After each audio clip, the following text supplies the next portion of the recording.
মাসুদ কামাল, আপনাকে দিয়ে আলোচনাটা শুরু করি। ভোটকে কেন্দ্র করে জোট গঠনের সংস্কৃতি বাংলাদেশে বহু পুরনো, কিন্তু প্রশ্ন রাখতে চাই যে ভোটের মাঠে জোটের রাজনীতি কতটা গুরুত্বপূর্ণ?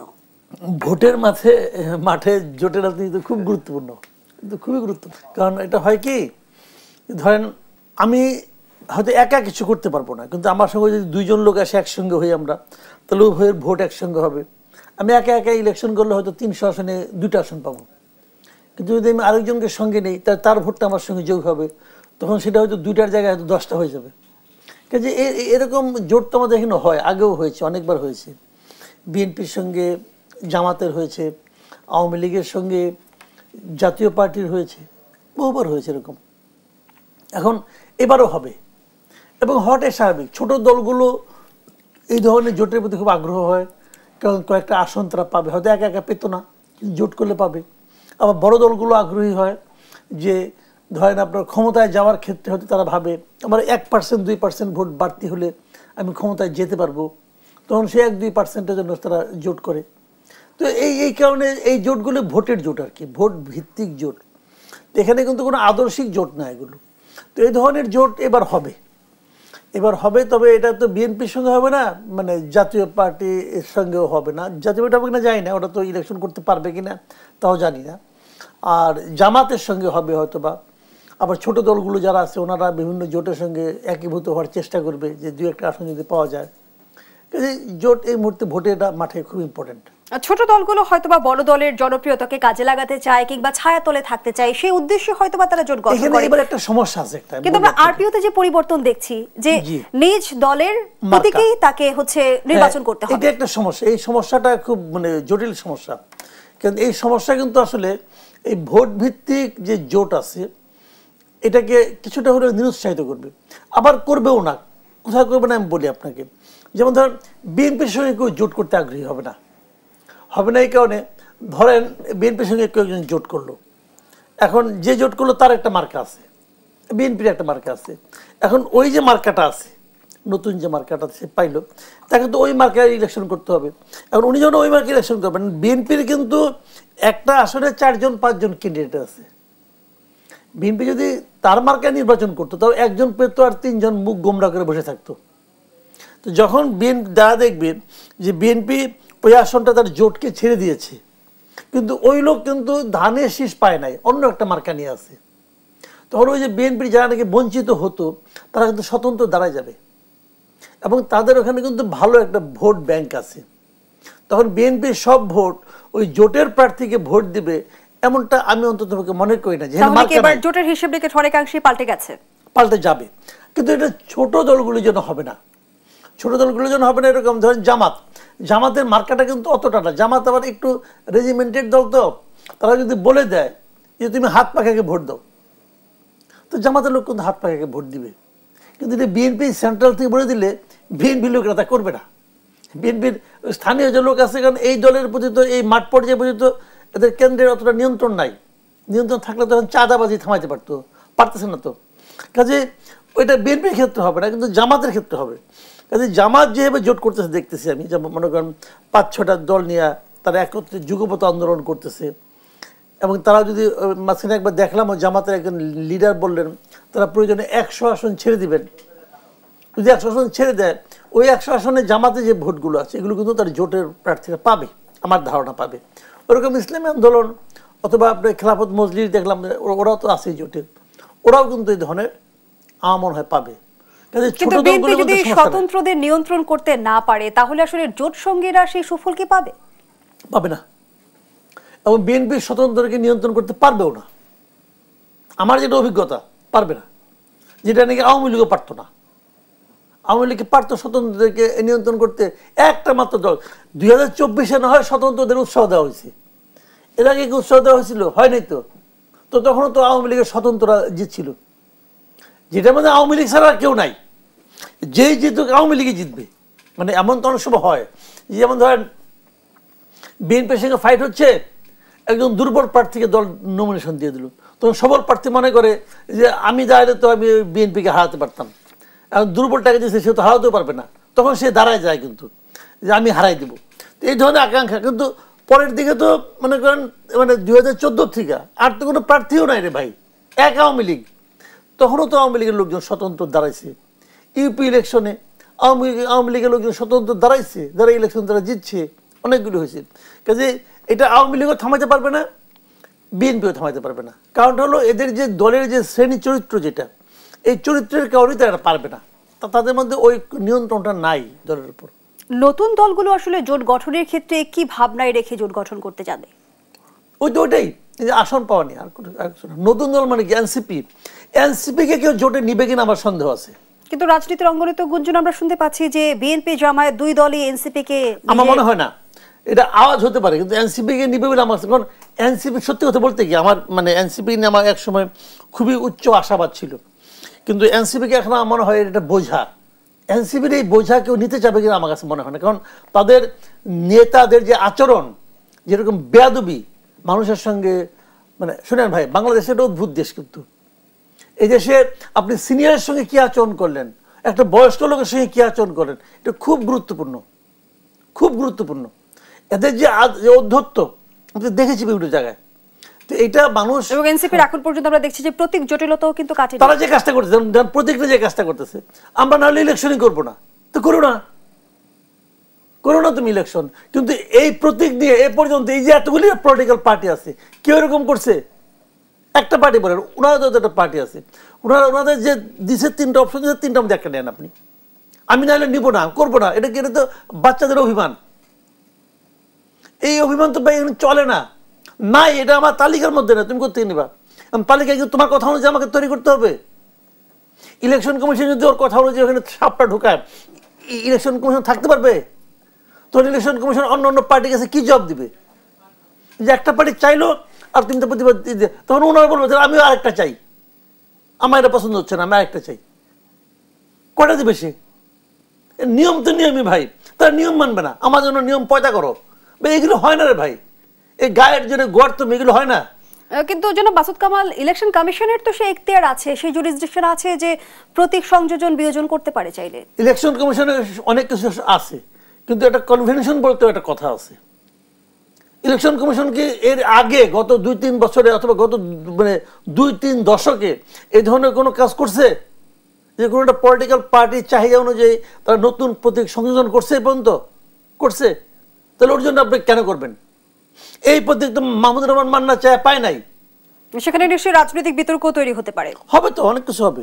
ধন্যবাদ জানাচ্ছি জনাব মাসুদ কামাল। ডাক্তার মোহাম্মদ মিজানুর রহমান, নির্বাচন কিংবা ভোট সামনে রেখে জাতীয় রাজনীতির বাক পরিবর্তনের দৃষ্টান্ত বিশ্বের অনেক গণতান্ত্রিক দেশে আমরা দেখি, বাংলাদেশেও সেটি লক্ষ্য করা যাচ্ছে। কিন্তু এবার যেটি আলোচনা হচ্ছে যে 24-এর গণঅভ্যুত্থানের পর রাজনীতির দৃশ্যপট অনেকাংশে বদলে গেছে এবং দ্বিদলীয় যে রাজনীতি দীর্ঘদিন আমরা দেখেছি তারও একটা পরিবর্তন হয়েছে। এখন যে ভোট আর জোটের যে মেরুকরণ দেখছি সেটি নিয়ে ব্যাপক আলোচনা হচ্ছে, তার পিছনে কি কারণ থাকতে পারে বলে মনে করেন?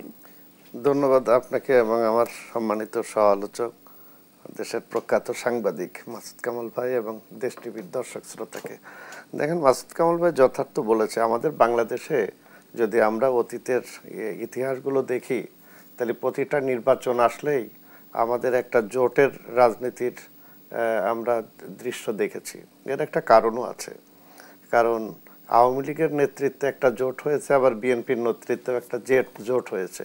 এবং উনি একটা কথা বলেছেন, এটা ঠিক, যে নির্বাচনের জয়লাভটা মুখ্য ওখানে দাঁড়ায়, ওখানে আদর্শটা খুব একটা দেখা হয়নি। অতীতে আমরা দেখেছি এটা গৌণ হয়েছে। কিন্তু এই জোটের রাজনীতির পিছনে একটা মনস্তাত্ত্বিক একটা ব্যাপার আছে। যেমন ধরেন, আমরা গণফোরাম 18-তে ঐক্য ফ্রন্ট করেছি, আমরা বিএনপির চেয়ে তুলনামূলক ছোট দল হিসাবে সবাই আমাদেরকে বলে, কিন্তু আদর্শিকভাবে বা আমাদের নেতা ডক্টর কামাল হোসেন বাংলাদেশের সংবিধান প্রণেতা, আন্তর্জাতিকভাবে তার একটা সুনাম আছে, দেশের মানুষের কাছে তার একটা সুনাম আছে। তা আমরা এই যে 18-তে যে জোট করলাম, তারপরে অন্যান্য জোট দিয়ে আমরা যেটুকু দেখেছি, যে ধরেন বিএনপি এবং আওয়ামী লীগের যে ভোটের রাজনীতিতে সেখানে যে ভোটের পার্থক্য হয়, সেখানে 300 আসনের মধ্যে অধিকাংশ আসনগুলোতে যদি দেখেন তাহলে 2000, 5000, এমনকি 1000 ভোটেরও ডিফারেন্স অনেকগুলো থাকে। তো সেই জায়গাতে আমরা দেখছি এই দলগুলো যখন তাদের সাথে ঐক্যবদ্ধ হয়, স্থানীয় রাজনীতিতে এবং জাতীয় রাজনীতিতেও এই মেরুকরণের একটা আলাদা একটা প্রভাব পড়ে। এবং সেই ক্ষেত্রে দেখা যায় যে ভোটের পরিসংখ্যান এবং নির্বাচনের ফলাফল সেখানে অনুকূলে আসে। এই জন্য বাংলাদেশে এই জোটভিত্তিক নির্বাচনটা ইতিবাচকভাবে ভূমিকা রেখেছে বলে আমরা দেখেছি। এখন এই যে জুলাই অভ্যুত্থান হয়েছে, এখানে কিন্তু দেখেন আওয়ামী লীগের অধীনে যে গত 15 বছর যে নির্বাচনগুলো হয়েছে, সেই নির্বাচন যদি অবাধ, সুষ্ঠু এবং গ্রহণযোগ্য হতো, যদি গণতন্ত্র থাকতো, তাহলে কিন্তু এই অভ্যুত্থান হতো কিনা আমার সন্দেহ আছে। এখন আমাদের এই যে অভ্যুত্থান যেটা হয়েছে, বৈষম্যহীন একটি গণতান্ত্রিক রাষ্ট্র ব্যবস্থা প্রতিষ্ঠার জন্যই কিন্তু আমাদের এই আন্দোলন বা অভ্যুত্থানের পরবর্তীতে এই দৃশ্যপট। কিন্তু সেই জায়গায় আমরা যদি খেয়াল করি যে এই অভ্যুত্থানের পরে আমাদের একটা আকাঙ্ক্ষা ছিল যে একটা জাতীয় নির্বাচন, এবং এই সরকার তো একটা অন্তর্বর্তীকালীন সরকার, একটি অবাধ, সুষ্ঠু এবং গ্রহণযোগ্য নির্বাচনের মধ্য দিয়ে জন আকাঙ্ক্ষা অনুযায়ী নির্বাচিত সরকারের কাছে দায়িত্ব হস্তান্তর, এটাই ছিল মূল প্রেক্ষাপট। কিন্তু যত বেশি দেরি হচ্ছে, এবং প্রথম এই কথা বলার মানে কি হবে জানি না, যে প্রথম তারাও বলেছে যে তারা দীর্ঘদিন থাকবে, এবং জনগণের মধ্য দিয়েও দেখা গেছে যে একটা জিনিস তৈরি করার চেষ্টা করা হয়েছে যে যেহেতু রাজনৈতিক দলগুলো ব্যর্থ হয়েছে, আন্দোলন সংগ্রাম হয়েছে, এই সরকারটা দীর্ঘদিন থাকুক। কিন্তু আমরা যারা ক্রিয়াশীল রাজনৈতিক দল, আমাদের অতীত অভিজ্ঞতায় আমরা 111-এর সরকারও দেখেছি, আমরা বলেছি যে দীর্ঘদিন যদি এই সরকার ক্ষমতায় থাকে, তাহলে আমাদের দেশের অর্থনীতি এবং আইন শৃঙ্খলা, আইন আদালত সব জায়গায় আমরা ক্ষতিগ্রস্ত হব। সেই জন্য আমরা সবচেয়ে বেশি গুরুত্ব দিয়েছি নির্বাচন, কিন্তু সরকার নির্বাচনকে বিলম্বিত করেছে। অন্যদিকে রাজনৈতিক দলগুলোর মধ্যে এই অভ্যুত্থানের পরে একটি জাতীয় ঐক্য গড়ে উঠেছিল, সেই ঐক্যটাও কিন্তু বিনষ্ট হয়েছে, বিভক্ত হয়েছে। এর ফলে যে আমরা একটি বৈষম্যহীন গণতান্ত্রিক বাংলাদেশ প্রতিষ্ঠার যে স্বপ্ন আমাদের মধ্যে ছিল, সেটাও কিন্তু আস্তে আস্তে নস্যাৎ হচ্ছে। এবং আপনি জানেন যে আজকে আমরা জুলাই সনদের ফাইনাল কপি আমরা পেলাম, আগামী শুক্রবার সেটা স্বাক্ষর হবে। তো এই জুলাই সনদ বাস্তবায়নের যে প্রক্রিয়া, সে প্রক্রিয়াটা কিন্তু এখনো ঠিক হয়নি। আমি জুলাই সনদ নিয়ে আমার দল গণফোরামের পক্ষ থেকে প্রতিদিন প্রতিনিধিত্ব করেছি, সেখানে আমাদের মতামত দিয়েছি। আমরা যেটা বলতে পারি যে একেবারেই মানে ঐক্যমত্য ছাড়াই কিন্তু জুলাই সনদ আমরা ঐক্যমত্য কমিশনকে দিলাম, এবং ঐক্যমত্য কমিশন বলল যে এটা সরকারের কাছে তারা প্রস্তাব দেবে, সরকার এটা করবে। তার মানে এই যে জুলাই সনদ কিংবা একটা রাজনৈতিক সমঝোতার দলিল, সেটার বাস্তবায়ন প্রক্রিয়াটা নিয়ে আমরা রাজনৈতিক দলগুলোর মধ্যে সমঝোতায় বা ঐক্যমত্যে আসতে পারলাম না। এখন সরকারের কাছে দিলাম, সরকার এই ব্যর্থতা আসলে কার উপর বর্তায়? এই ব্যর্থতাটা মূলত শুধু আমরা আমাদের রাজনৈতিক দলগুলোর উপরে আমি ব্যক্তিগতভাবে নেওয়ার পক্ষে না, কারণ সরকার তো সংস্কার করবে। কিন্তু ডক্টর মোহাম্মদ মিজানুর রহমান, বিগত সময়েও কি আমরা এমন কোনো নজির সৃষ্টি করতে পেরেছি যে আমাদের রাজনৈতিক দলগুলো আলোচনার টেবিলে সমস্যা সমাধান করতে পেরেছে বড় বড় মৌলিক ইস্যুগুলোতে? আমি প্রশ্নটি রাখছি আপনার কাছে। ডক্টর মোহাম্মদ মিজানুর রহমান, যে প্রশ্নটি রেখে বিরতিতে গিয়েছিলাম, আমাদের রাজনীতিতে সংকট সমাধানে আলোচনার টেবিলে বসে সমঝোতার নজির কেন নেই? না দেখেন, এটা নজির না থাকার পিছনে আমাদের একটা বড় কারণ হচ্ছে যে আমাদের রাজনৈতিক অঙ্গনে ক্ষমতাটাই আমাদের কাছে বড় ছিল, গণতন্ত্র এবং আমাদের দেশের আদর্শটাকে আমরা সামনে আনি নাই। আমাদের জনগণের যে অধিকার, সেগুলো আমাদের কাছে প্রাধান্য ছিল না। আমরা যেন তেনভাবে ক্ষমতায় থাকা এবং ক্ষমতায় যাওয়া এবং ক্ষমতায় টিকে থাকা, এটাই ছিল আমাদের সবচেয়ে বড় একটা ব্যাপার। এবং সেই জায়গায় আমরা যখন দেখেছি যে আমার ক্ষমতায় টিকে থাকার জন্যে বাধা কই, ওই দলকে দমন করতে হবে এবং সেই দলের সঙ্গে একসাথে বসা যাবে না, এটাই ছিল আমাদের মূল যে ব্যাপারটা, সেটা হলো ক্ষমতায় টিকে থাকা এবং ক্ষমতা দখল করা। এইটাই হচ্ছে সবচেয়ে বড়। এই জন্য আমাদের দেশে রাজনৈতিক সমঝোতাটা আসে নাই। আর একটা হলো যে আমরা জাতীয় স্বার্থকে কখনোই প্রাধান্য দেই নাই। এই 53 বছরে যখন যে দল ক্ষমতায় এসেছে, সেই দল শুধুমাত্র তার নিজের এবং তার দলীয় লোকদেরকে প্রাধান্য দেওয়া। এবং আপনি যদি দেখেন যে সকল গণতান্ত্রিক প্রতিষ্ঠানগুলো ছিল, সেগুলোকে যেভাবে দলীয়করণ করা হয়েছে, সেখানে কোনো রকম জনস্বার্থ ছিল না। এই যে দলীয়করণ করা, ভিন্ন দলের প্রতি দমন পীড়ন করা এবং মামলা মোকদ্দমা দেওয়া, এই নানা কারণে আমাদের দেশে রাজনৈতিক সমঝোতার জায়গাতে আসে নাই। আপনি যদি খেয়াল করে দেখেন 90 এরশাদ বিরোধী আন্দোলনে 3 জোটের রূপরেখা প্রণয়ন হলো, একটা জাতীয় ঐক্য গড়ে উঠলো। দেশের মানুষ কিন্তু আশা করেছিল যে এইবার হয়তো দেশে গণতন্ত্র এবং আমাদের যে দেশের উন্নয়ন সেটা হবে। কিন্তু ক্ষমতায় আসার পরে সেই 3 জোটের রূপরেখা ছুঁড়ে ফেলা হলো, সেটা কিন্তু কোনো রকম আমলেও আসলো না।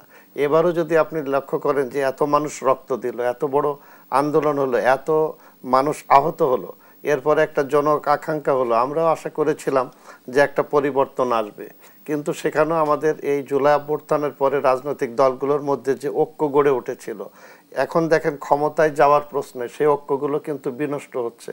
আমরা কিন্তু ব্যক্তি স্বার্থে এবং দলীয় স্বার্থে এবং ক্ষমতা দখলের কারণে দেশের স্বার্থটা আমরা গৌণ করে দেখছি। জনাব মাসুদ কামাল, তাহলে কি রাজনৈতিক দলগুলো নিজেদের দলীয় স্বার্থকেই বড় করে দেখছে বলে আমরা এই মত পার্থক্যগুলো দেখছি? আমরা দেখলাম যে জুলাই সনদ বাস্তবায়ন প্রশ্নে গণভোটে বেশ ঐকমত্য হলো, কিন্তু গণভোটের সময় নিয়ে মত পার্থক্য তৈরি হয়েছে। সে সঙ্গে বেশ কিছু প্রশ্ন এসেছে যে গণভোট কিসের ভিত্তিতে হবে, বিষয়বস্তু কি থাকবে, আগের 3টি যে গণভোট হয়েছে সেই মডেলেই হবে কিনা। দেখেন, একটা জিনিস হলো কি, যে উনি যে কথাটা বললেন যে আসলে রাজনৈতিক দলগুলো না নিজের স্বার্থটাই দেখে। এখানে জনগণের স্বার্থটার তো কথা বলে, কিন্তু যেভাবে তার সুবিধা হবে তারা সেভাবে করতে চায়। একটা জুলাই সনদ আপনারা করেছেন, জুলাই সনদের কি হয়েছে না হয়েছে, এটা সবই ঠিক হয়েছে কি না হয়েছে, এগুলো নিয়ে অনেক আলাপ হতে পারে। এর সঙ্গে জনগণের কতটুকু মানে আপনার পছন্দ অপছন্দ আছে, জনগণের গুরুত্ব মূল্য দেওয়া হয়েছে কিনা, মতামতকে, সেটা নিয়ে আলোচনা হতে পারে। জাতীয় ঐক্যমত্য বলা হয়েছে, এটা কি আসলে জাতীয় ঐক্যমত্য হয়েছে? জাতি কতটুকু? জাতি বলতে কি বোঝা যায়? জাতি বলতে কি একটা বিরাট জনসংখ্যাকে আপনার হিসাবের বাইরে রাখলে ওটা জাতি থাকে? আর ওটা জাতীয় ঐক্যমত্য হয়? হয় না তো। আপনি ঠিক আছে, আপনি মানলেন যে আওয়ামী লীগের রাজনৈতিক কর্মকাণ্ড আপনি স্থগিত করছেন, নিষিদ্ধ তো করেন নাই, স্থগিত করছেন, ঠিক আছে, রাজনৈতিক কর্মকাণ্ড করলো না তারা। তারপরে তো আওয়ামী লীগের লোকজনকে ডাকতে পারতেন, ভাই তোমাদের কি মতামত বলো। কারণ আওয়ামী লীগ তো একটা বিরাট জনগোষ্ঠীর প্রতিনিধিত্ব করে, আপনারা শেয়ার করতে পারবেন। বহু লোক আছে যারা আওয়ামী লীগকে ভোট দেয়, এখনো তো আগামীতেও দিবে। তো ওই লোকগুলো কি করবেন? ওই লোকগুলোকে বলবেন যে তুমি এই দেশের নাগরিক না? ওই লোকগুলোকে বলবেন তুমি আজকাল থেকে সেকেন্ড ক্লাস সিটিজেন? এটা বললে পৃথিবীর কেউ মানবে? তো তাদের মতামত কই এখানে? তাদের মতামত বাদ দেন আওয়ামী লীগের কথা। কিন্তু নিশ্চয়ই অবগত আছেন প্রধান উপদেষ্টা যেমনটি জিটিওকে দেওয়া সাক্ষাৎকারে জানিয়েছেন যে আওয়ামী লীগ একটি বৈধ দল, যে কোনো সময় তাদের রাজনৈতিক কার্যক্রম সচল হতে পারে। সেই সচল কি নির্বাচনের আগে হবার কোনো সম্ভাবনা আছে? ওনার কথা বাদ দেন, উনি যখন যেটা সুবিধা মনে হয় ওটা কয়, ওনার কথা বলে লাভ নাই। আমি ওনার কথা গুরুত্ব দিই না, সবাই দিতে পারেন, আমি দিই না। ওনার যখন যেটা সুবিধা, এই লোক এই মুখ দিয়ে বলছে যে তার সরকারের আওয়ামী লীগকে নিষিদ্ধ করার কোনো ইচ্ছে, কোনো পলিটিক্যাল পার্টিকে নিষিদ্ধ করার কোনো ইচ্ছা নাই, উনি বলে নাই। ওনার আলাপ বাদ দেন। আমি যেটা বলতে চাচ্ছি, জাতীয় পার্টিকে নিষিদ্ধ করছে, কয় নাই তো। জাতীয় পার্টি প্রতিনিধি নাই কেন ওখানে? ওইখানে যে 35 দল আছে, আমি 35 দলের মধ্যে বলি আমরা মিনিমাম 20টা দল আছে। এই 20টা দলের সম্মিলিত ভোটও এই যে ক্ষয়িষ্ণু জাতীয় পার্টি তার সমান না। এটা আপনাকে আমি গ্যারান্টি দিতে পারলাম। জাতীয় পার্টি নির্বাচনে অংশগ্রহণ করতে পারবে কিনা সেই প্রশ্নের উত্তর পাইনি। আমি অন্য জায়গাতে, ওই জায়গা থেকে আপনি এই জায়গা থেকে সরেন না, আমি ফোকাসের মধ্যে থাকি, তারপর আপনি ওইগুলি পরে আলাপ করি।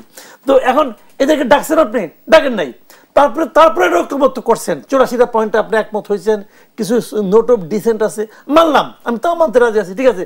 তাও একটা কাজ করছেন, পলিটিক্যাল পার্টিগুলি একটা ঐক্যমত্য করছেন। এখন সেটার মধ্যে কি সমস্যা আপনাদের? বাস্তবায়ন কেমন হবে? ঠিক আছে, তাও একমত হয়েছেন যে বাস্তবায়ন আপনি গণভোট দিয়ে করবেন। এখন গণভোটটা কবে করবেন এইটা নিয়ে আপনি মারামারি আরম্ভ করছেন কেন? এখন সমস্যাটা কি?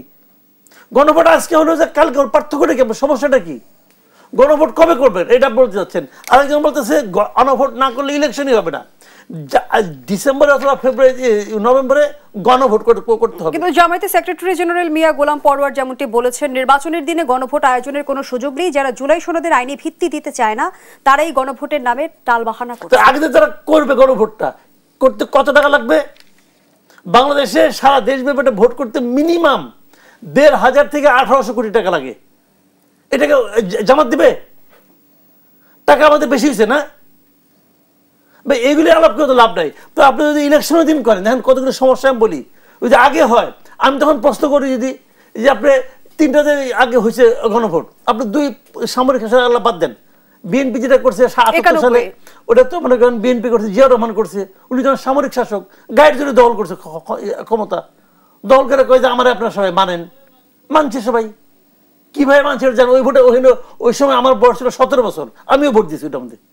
৭৭ ভোটের কথা? হ্যাঁ, ৭৭। আমার বন্ধু বান্ধব সবাই আছে, চল যাই ভোট দিয়ে আসি। গেছি, স্কুলের টিচার ছিল, ওই তোরা কেন আসছিস, আমি ভোট দিতে চাইছি, ওই দে দে দে, আমাদের ভোট আগে গেছে, একজন 2-3 করে মারছি। তখন আমি বয়স কম, তখন আমার 17 বছর বয়স মাত্র, পোলাপান আমি তখন ভোটার হই নি রে ভাই।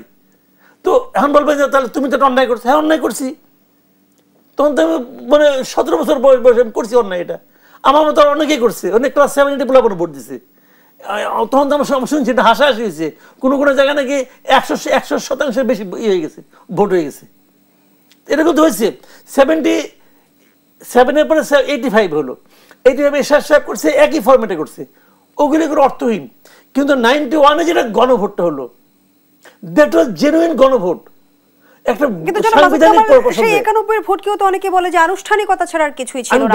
গণভোটের এই বিতর্ক কি এবারের গণভোট ছাপাতে পারবে কিনা, আমি সেই প্রশ্নটি আপনার কাছে রেখে যাচ্ছি। ডক্টর মোহাম্মদ মিজানুর রহমান, নির্বাচনের বাকি আর মাত্র 4 মাস। এখন আমরা দেখছি নির্বাচনের পদ্ধতি নিয়ে রাজনৈতিক অঙ্গনে বিতর্ক দেখা যাচ্ছে, রাজনৈতিক দলগুলো ভিন্ন ভিন্ন অবস্থানে রয়েছে।